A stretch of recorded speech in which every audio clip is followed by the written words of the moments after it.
People in developing nations often look at the global powers and ask the same fundamental question: will our country ever reach that level of success? Geographically, a nation is just a piece of land. Dirt and rocks don't innovate, they don't build industries, and they don't govern. Those actions belong exclusively to the people living on that land. Understanding how that development actually happens requires looking past the modern map. We have to go back to a time when America was a collection of fragmented, exploited colonies. This history suggests that national status is less about the soil itself and more about the specific, difficult battles a society chooses to fight.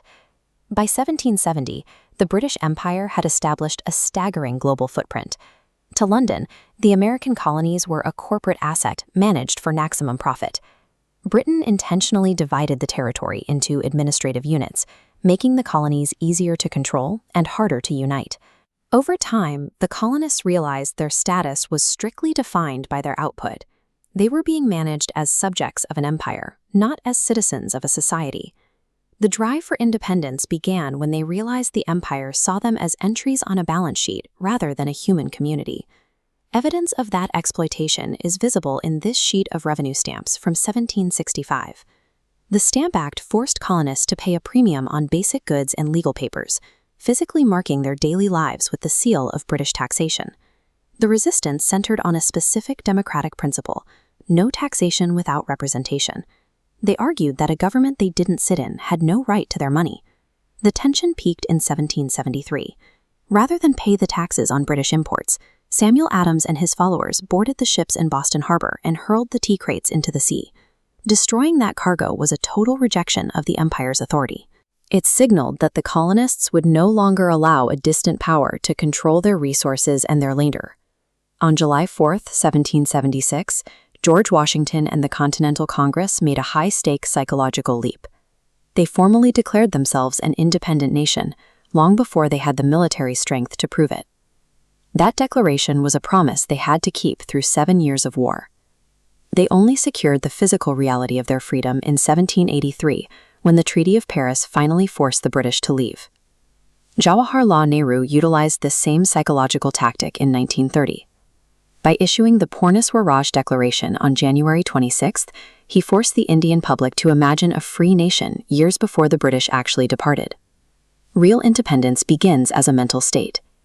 A society must define its own identity and claim its freedom internally before it can ever manifest that freedom in the world.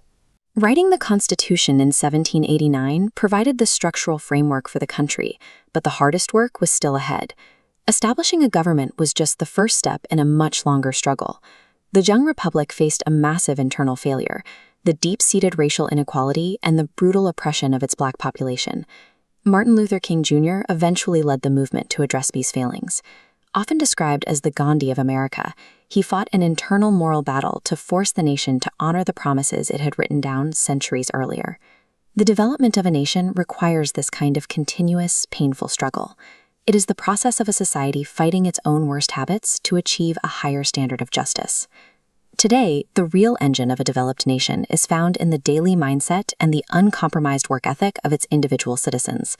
Corruption takes many forms beyond just political craft. It includes every instance of a citizen wasting time on the clock, cutting corners on a job, or ignoring their basic responsibilities. This raises a question of personal responsibility.